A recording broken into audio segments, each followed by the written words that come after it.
Assalamualaikum warahmatullahi wabarakatuh. Selamat siang semuanya. Pada pertemuan kali ini kita akan mencoba menyelesaikan masalah dalam soal-soal yang ada di dalam materi refrigerasi.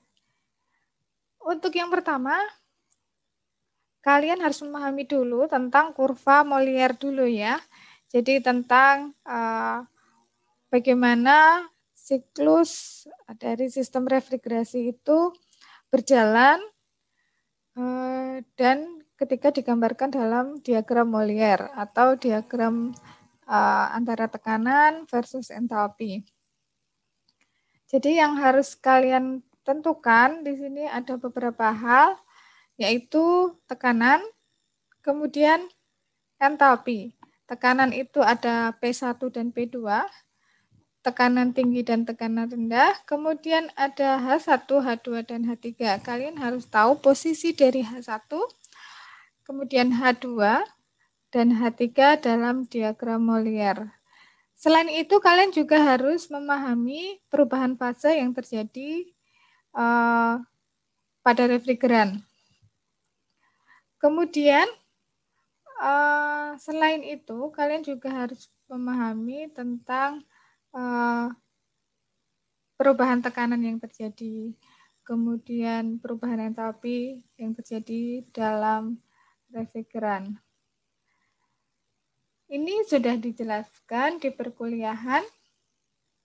Ya, ini jadi harus kalian pahami di mana evaporasi terjadi, kemudian kompresi dan kondensasi itu terjadi. Dalam kurva ini ada saturated liquid line-nya ya. Jadi dia dalam keadaan cair jenuh ya.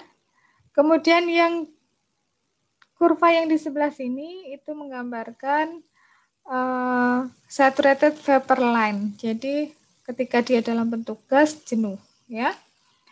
Kemudian yang di tengah di sini merupakan percampuran antara liquid dan vapor. Sedangkan yang ada di sebelah sini adalah superheated vapor.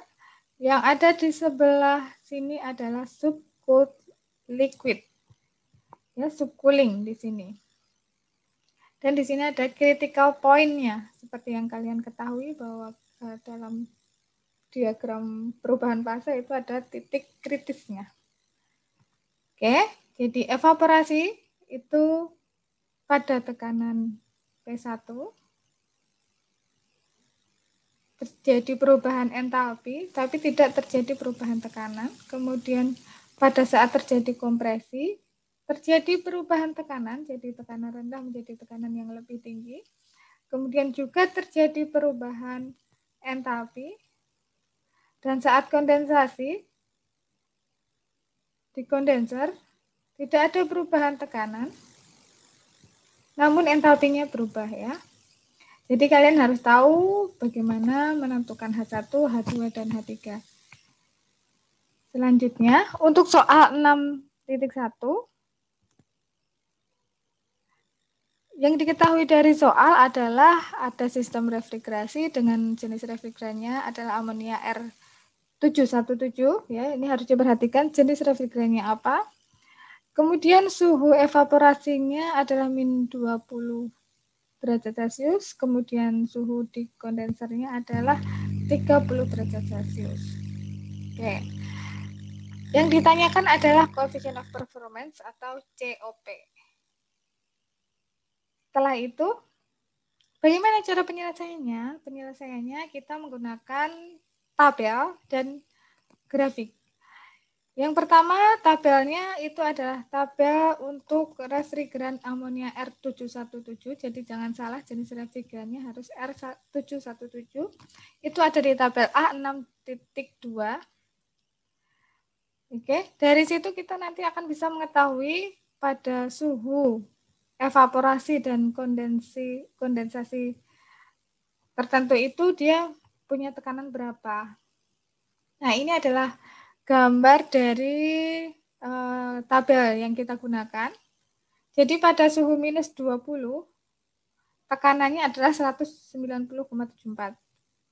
Perhatikan juga satuan dari masing-masing yang kita cari, misalnya tekanan di sini kPa ya.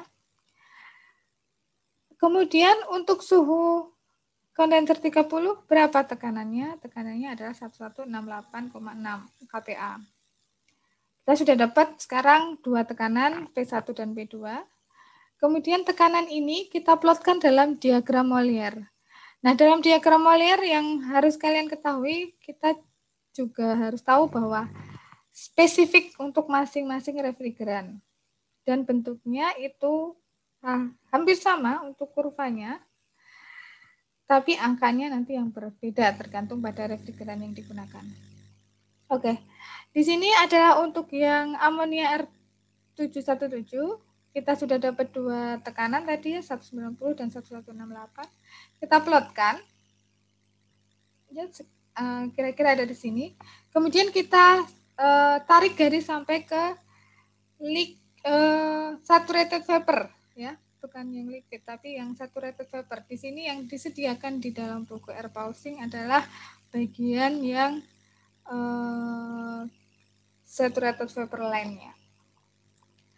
Kita tarik sampai bertemu saturated vapor line atau garis uap jenuhnya. Oke, kemudian itu adalah H2. Nah, dari H2 ini selama kompresi terjadi perubahan tekanan ya, dari tekanan 190 ke 1168. Nah, di situ juga terjadi perubahan entalpi. Kita tarik garis dari tekanan dan garis di sini. Garis ini. Yang menggambarkan.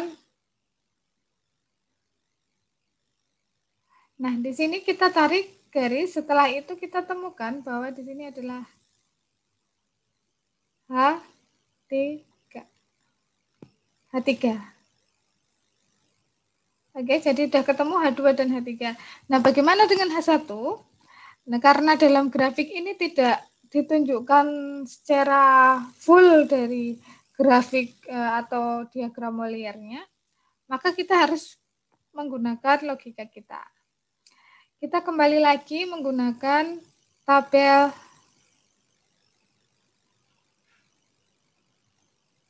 A62. Dari grafik kita sudah peroleh H2, H3 ya. Hasilnya adalah seperti ini. Kemudian H1-nya, nah ini dari tabel A62 untuk suhu kondenser 30 derajat Celcius. Untuk entalpi dia dalam bentuk cair ya. Refrigeran dalam bentuk cair.